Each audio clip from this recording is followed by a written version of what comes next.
hasilnya seri. Tak ada kesempatan lawan menyerang. Bersihkan rumah setiap hari, pasti kuman tiada bersarang. Shalom, menjojua. Kita renungan malam pada saat ini, pada hari Kamis tanggal 16 April 2020. Bapak Ibu sekalian, kita akan mulai dengan doa. Mari kita bersama-sama berdoa.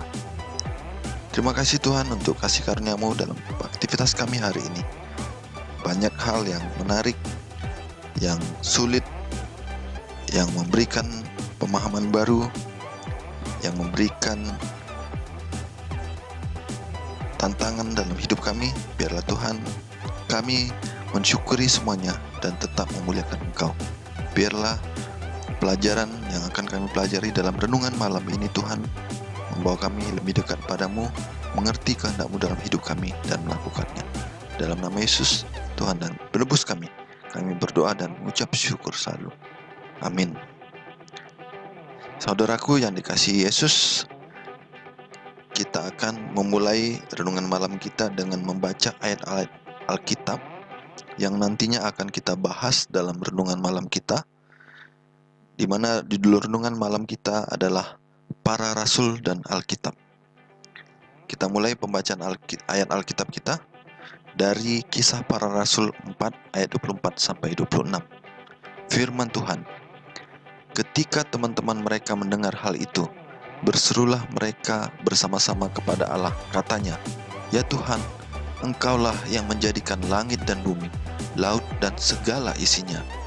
Dan oleh Roh Kudus dengan perantaraan hamba-Mu Daud, Bapa kami, Engkau telah berfirman, mengapa rusuh bangsa-bangsa, mengapa suku-suku bangsa mereka perkara yang sia-sia?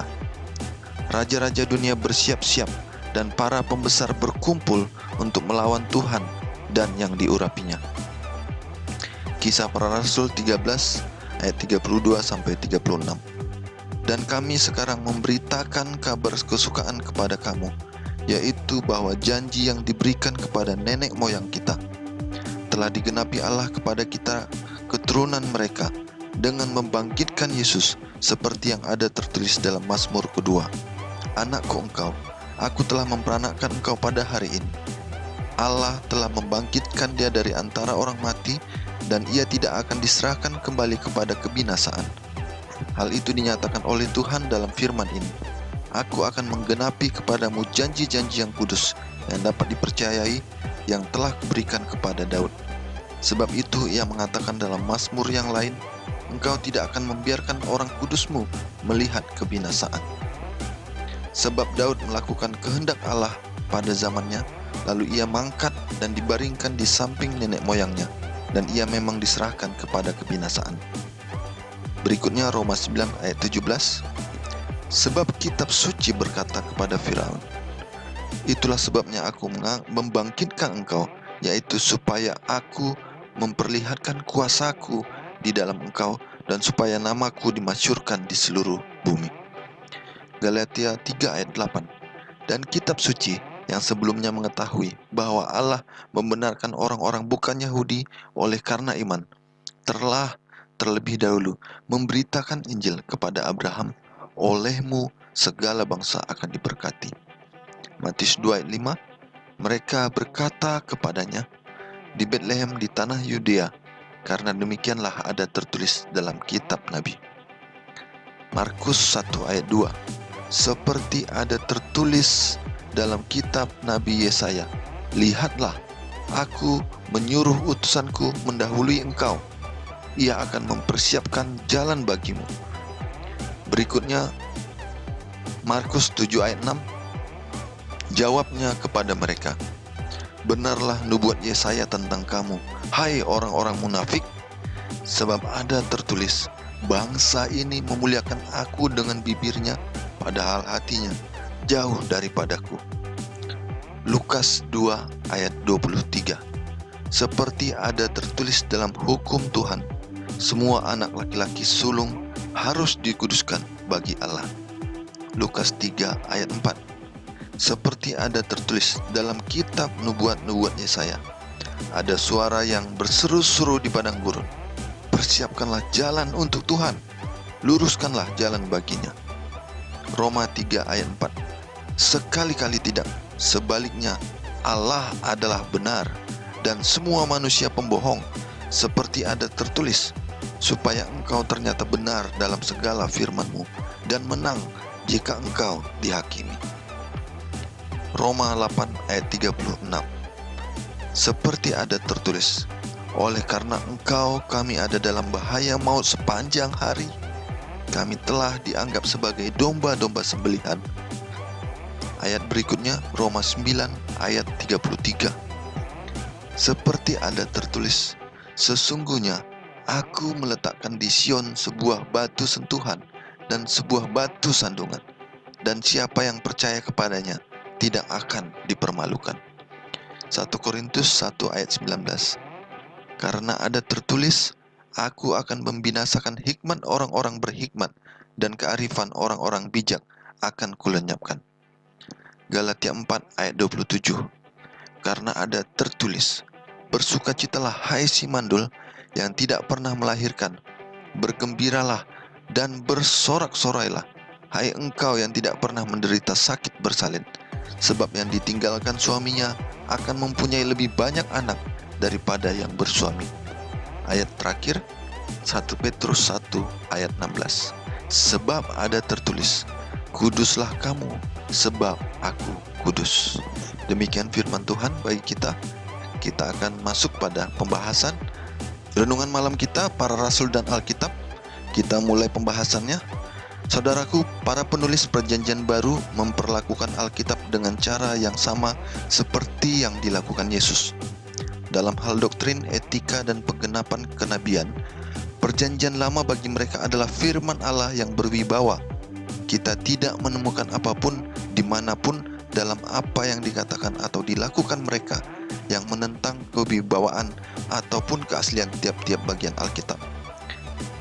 Apakah yang diajarkan ayat-ayat di bawah ini kepada kita tentang bagaimana para rasul memahami kewibawaan firman Allah?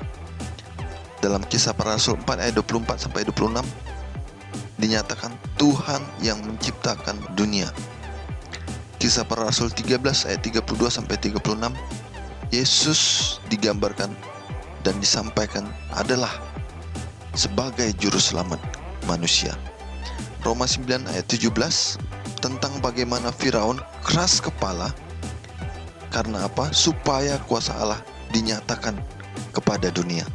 Galatia 3 ayat 8, keselamatan bagi bangsa bukan Yahudi sudah diberikan. Perhatikanlah dalam pasal-pasal tersebut betapa erat kaitannya Alkitab dengan suara Allah. Dalam Kisah Para Rasul 4, tepat sebelum dipenuhi dengan Roh Kudus, para murid memuji Allah karena kelepasan Petrus dan Yohanes. Dalam pujian mereka mengangkat suara mereka, mengakui Tuhan sebagai pencipta karena berbicara melalui Daud, hambanya. Dengan begitu, kata-kata Daud adalah kata-kata Tuhan.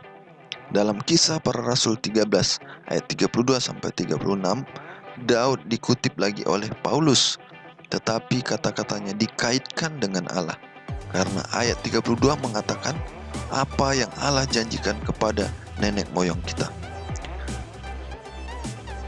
Dikutip dari Alkitab versi Revised Standard Version. Dalam Roma 9 ayat 17, di mana orang mengharapkan Tuhan sebagai pokok kalimat, Paulus menggunakan istilah kitab suci berkata. Sebab kitab suci berkata kepada Firaun. Dikutip dari Alkitab versi New King James Version, yang sebenarnya dapat dinyatakan sebab Allah berfirman kepada Firaun. Dalam Galatia 3 ayat 8, subjek kitab suci dipakai untuk tempat yang seharusnya bagi Allah, menunjukkan betapa eratnya hubungan firman Allah dengan Allah itu sendiri. Sesungguhnya para penulis Perjanjian Baru secara bersama-sama percaya pada Perjanjian Lama sebagai firman Tuhan. Ada ratusan kutipan dalam Perjanjian Baru dan Perjanjian Lama. Ada ratusan kutipan dalam Perjanjian Baru dari Perjanjian Lama. Seorang sarjana telah menyusun daftar 2.688 referensi khusus. 400 dari Yesaya 370 dari Mazmur, 220 dari Keluaran, dan sebagainya. Jika ada yang menambahkan pada daftar ini acuan tersirat, tema dan positif, maka jumlahnya akan bertambah sangat banyak. Kitab-kitab Perjanjian Baru penuh dengan referensi kepada nubuat Perjanjian Lama yang sering diperkenalkan dengan frasa ada tertulis.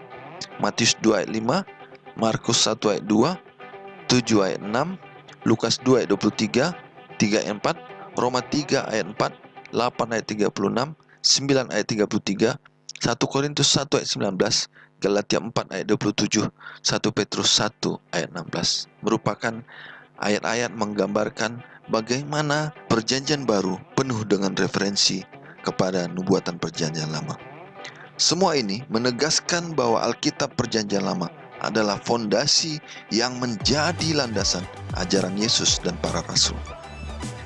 Bapak Ibu, apakah yang hendak diajarkan contoh-contoh tersebut kepada kita tentang betapa berbahayanya gagasan yang mengurangi kepercayaan kita pada wewenang Alkitab? Jelas sekali dari pelajaran kita malam ini bahwa disampaikan Yesus, para rasul, dan para penulis kitab Perjanjian Baru menjadikan Alkitab Perjanjian Lama sebanyak 2688 referensi. Mengapa? Karena Yesus dan para rasul benar-benar menyatakan bahwa Alkitab Perjanjian Lama adalah firman Tuhan, dan firman Tuhan tetap merupakan firman Tuhan sampai selama-lamanya. Apapun yang disampaikan dalam Alkitab, semuanya adalah ilham dari Allah. Oleh karena itu, jangan kita sampai meragukan firman Allah, karena begitu kita meragukan firman Allah, kita akan menjadi seperti Firaun yang menjadi keras kepala, melawan Allah, dan menjadi contoh kekuasaan Allah yang luar biasa dengan kehancuran kita. Tetaplah percaya kepada firman Tuhan yang menguduskan hidup kita. Mari kita berdoa. Tuhan kami di surga, terima kasih Tuhan atas firman yang Tuhan berikan, atas pernyataan bahwa firman Tuhan baik Perjanjian Lama maupun Perjanjian Baru tetap ada sebagai firman Allah bagi kami sepanjang hidup kami dan sampai Maranatha. Biarlah Tuhan kami mengimani firman Allah supaya kami tetap hidup sesuai dengan jalur kebenaran kasih karunia-Mu dan nama-Mu dimuliakan. Terima kasih Bapa atas segalanya. Jadilah kehendak-Mu di dalam hidup kami, di dalam nama Yesus, Tuhan dan penebus kami. Kami berdoa dan mengucap syukur. Amin. Polisi patroli agar aman dari seorang pencuri permata. Jagalah kebersihan ruangan agar indah dipandang mata. Yahubu Horas.